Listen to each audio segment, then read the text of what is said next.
Hey all, welcome to ShareTrek. This is Raj here.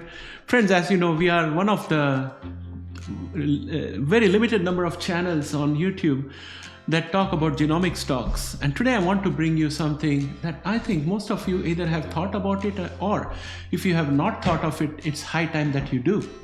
What am I talking about? Well, I'm talking about the tariff and also the approach of the new regime in the US, the Trump administration, the way they approach international relations and the way they are approaching governing. All of that has a bearing on what's going to happen to genomic stocks as well as AI stocks. But my focus here today is going to be more on genomics than anything else. So the discussion today is about genomics and how genomic stocks will perform in this environment, and what are the pros and cons out there, and what do we as retail investors need to know. My conclusion is that we can pretty much do nothing about it. We have no control over this, but being aware of all the possibilities gives us a lot of ammunition to plan our portfolio so that we can avoid pitfalls. That said, let's get started.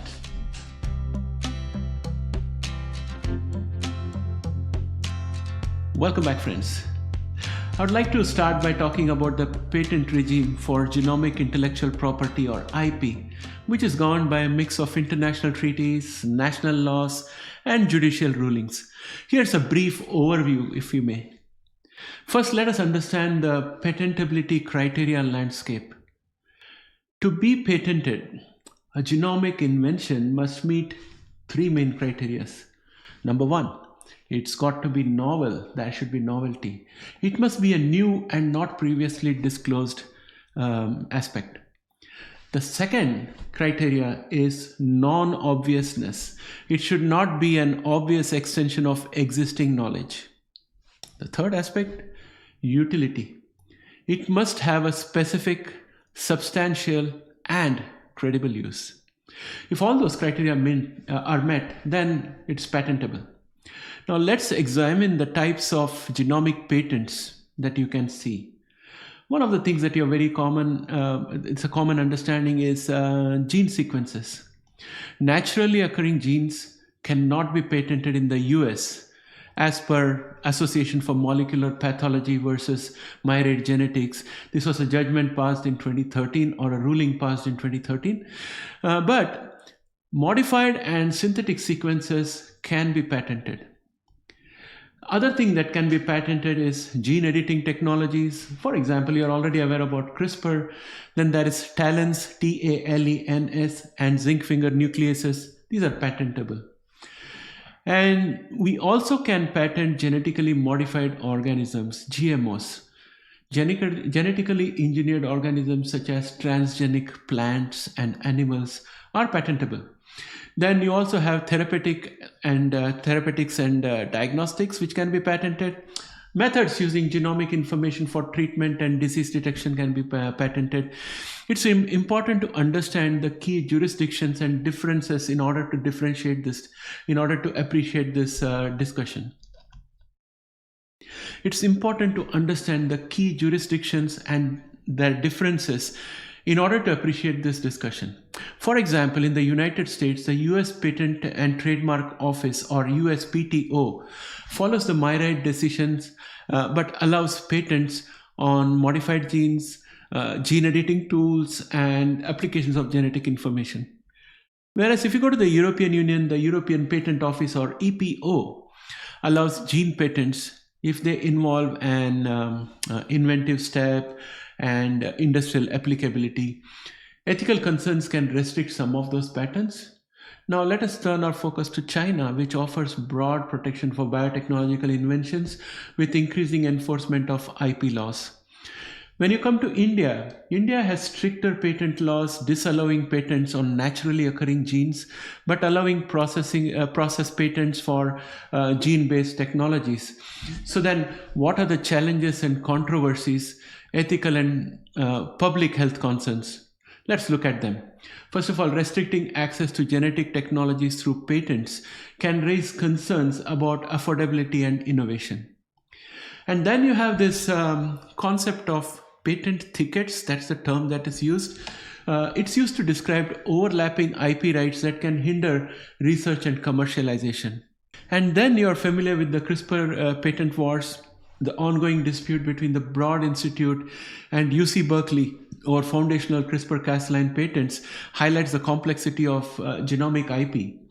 Now, if you keep these things in mind, and if you look at what is currently happening in the US political environment with the new administration taking over, with the Trump administration taking over, then the question becomes, if the US government adopted a protectionist patent regime, for example, by making it harder for foreign companies to obtain or enforce patents in the US, it would create significant challenges and also opportunities for both domestic and foreign players in genomic medicine. Here is how it could impact companies like CRISPR Therapeutics, which are foreign, and Beam or Editas, for example, which are domestic companies. Now, look at the impact on foreign companies like CRISPR Therapeutics, for example. CRISPR Therapeutics is headquartered, as you know, in Switzerland, but it has operations in the US and relies heavily on US patent protection and regulatory pathways. If the US government became protectionist, first thing that comes to mind is the possibility of restricted patent rights. Now, listen, guys, I'm not saying this is going to happen, but I'm just saying that we need to think about all of these things, because in the past, whatever we thought was a crazy idea that something like that could not happen is happening right now.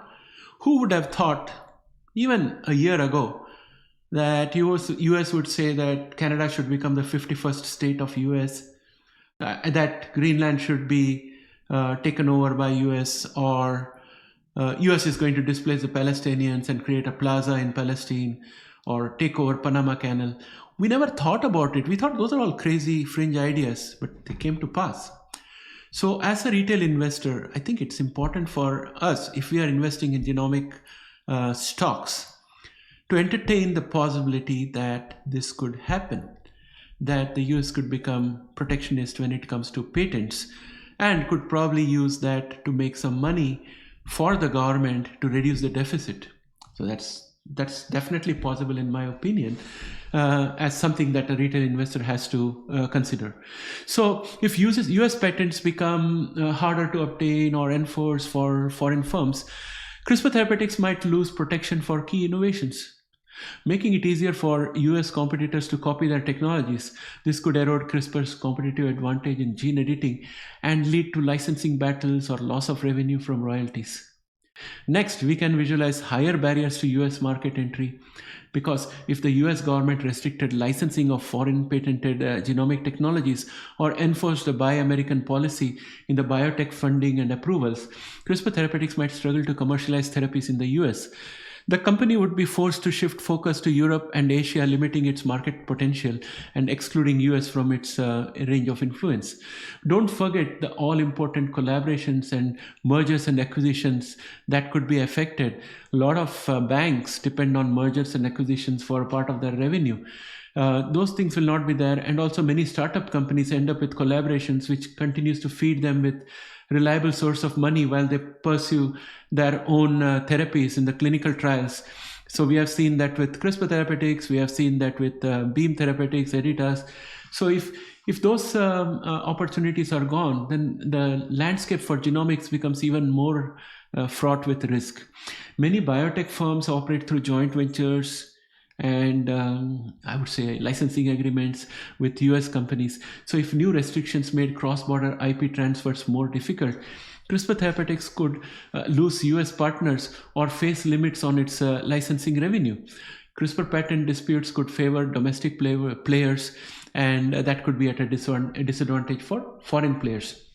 The CRISPR-Cas9 battle between the Broad Institute and UC Berkeley already favors US institutions.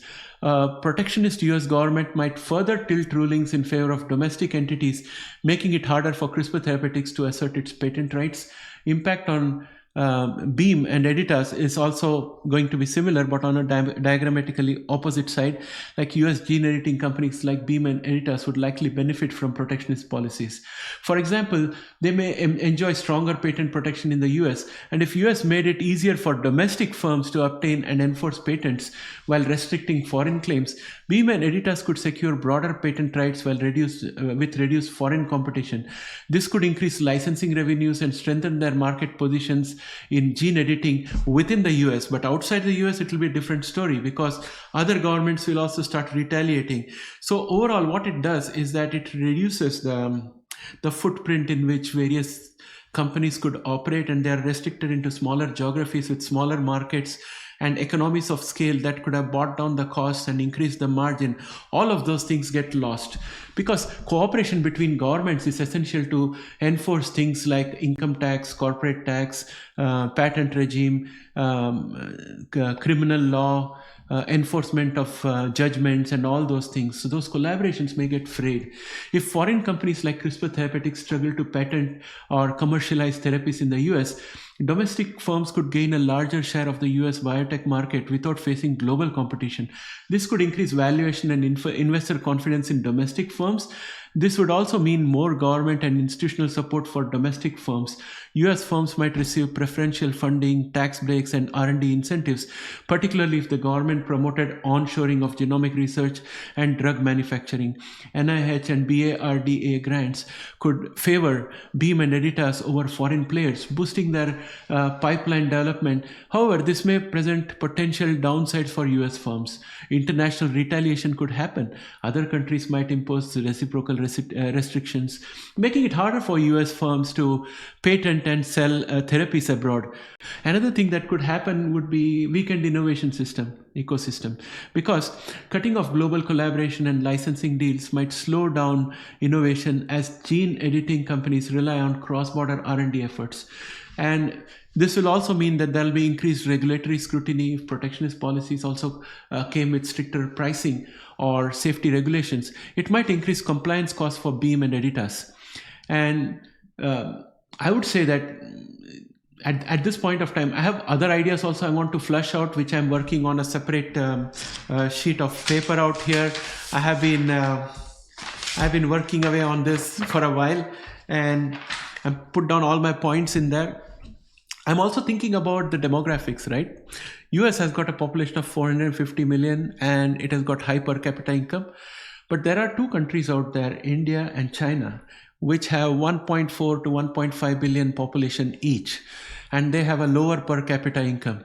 So if US became protectionist, then the US companies are going to be having unfavorable competition in a huge market, because companies always look for bigger markets.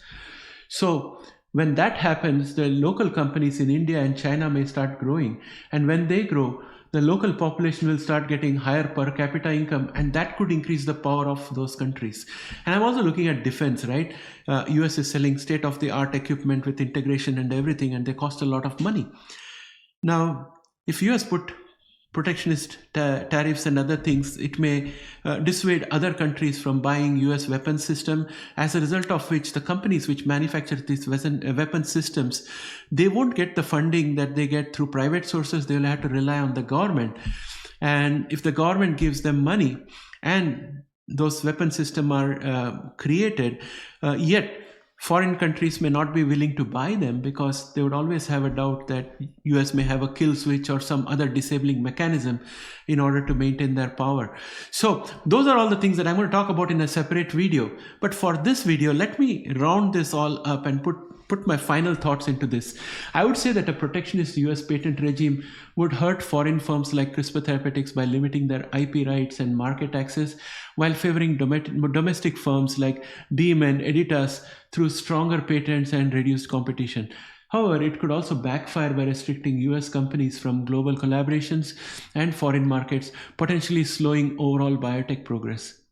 These thoughts would have been dismissed as crazy a decade ago. However, now that we are in this situation, that we are seeing Canada being thought of as the potential 51st state of US, or Greenland being taken over by US and things like that, the patent protectionism also comes into the realms of possibility, and it is irresponsible for us as retail investors to not look at it. And if you look at closed regimes, for example, the regimes that are closed due to tariff and other factors, there are a few families that hold ownership to all industries. they have proximity to the ruler of those regimes, and they each own a company in every line of business, and there is no real competition. Like, for example, if you were to go to a place like, say, a country in the Middle East like Oman or somewhere, you will find that there are 5 or 6 big families. They would own a car dealership, gas chain, gas pump chain. They would have appliance dealerships. They would have software companies. They would have a company that sells computers and all that stuff. All of those families will have a particular line of products in each area of the economy, and the people who work in those companies, they're all like monopoly pieces for these big families, because those citizens out there are going to work in one company, then move to another company, but at the end of the day, they'll be consuming all those products. And the way these businesses work is that they have partnership with leading companies in the West, and what they are doing is taking 50% or 51% rights on the company to allow them the privilege of selling in the market, and therefore they are wealthy. And this is how the status quo remains, and there is a kind of equilibrium in those societies, and everything runs nice and fine. So that's one image I can give you. The other image I can give you is drawing from my own experience growing up in India. So I was born in the mid to late 90s in India, and I have seen the transition of government from a very socialist approach to a more capitalist approach. And in the earlier days, the government had heavy tariffs. You couldn't import anything without paying 100 or 150% duties. And therefore, everything domestic was cheaper than importing. And what used to happen was that there was no R&D happening in India. We had only 2 cars in India. One was called Premier, the other was called Hindustan Motors, and the brands were Fiat and Ambassador. That was the base model, and the same model lasted in the country for 30 years until liberalization opened up the economy. Till then, there are only those 2 models, and they used to tinker around the edges with the body. The engine was never changed or upgraded. The mileage never improved, and that continued going on. And even to get those cars, you had to book in advance and wait for 2 or 3 years, and then you would probably be able to get the car. Same thing with scooters, same thing with color televisions or telephones for that matter. People used to wait for 10 years to get a telephone or a landline. So that's how things were, and those things were inferior in quality and very expensive. You know why? Because if the market was open and these 2 cars, Ambassador and Premier, these are the 2 cars we had there.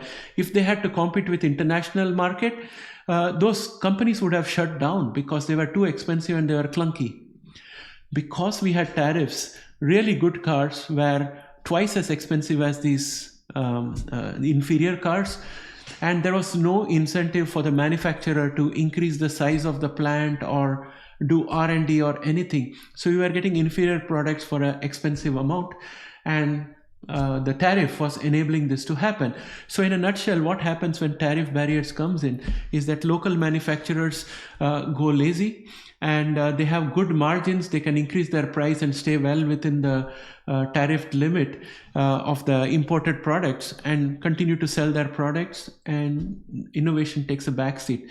So my friends, that's why I'm thinking that not only for genomics but also for AI, this kind of protectionist policy is going to be very difficult to handle. And I'm thinking that we as genomics investors should be very much aware. We are the only channel where we do a lot of in-depth genomic videos, and I thought it would be remiss of me not to talk about this particular aspect, and that's why I wanted to bring it to you. And I would like to hear from you what you think about this. Do you think this is a crackpot theory, or it's some kind of a fringe theory, or do you think it's possible? Right? This is very important. We are entering an age where established norms and terms of engagement are being disrupted. As retail investors, we are very vulnerable. We need to share ideas between each other and think through this quagmire. Please put a like to help the video with the YouTube algorithms, and also please subscribe if you have not already done so. And if possible, send this video to your friends and let them have a look and consider subscribing to our channel. And most important of all, please use the comment section to interact with me and give me your wisdom Am I worrying about nothing? What do you think about this? Have you ever had this kind of a talk with any of your friends? Has this thought ever come to your mind? Please put it in the comment section. I'm always looking forward to read that. I'm a retail investor like yourself. I'm reaching out to you with my thoughts, and I look forward to hear your thoughts as well. Thanks and have a great day and a wonderful weekend. Bye for now.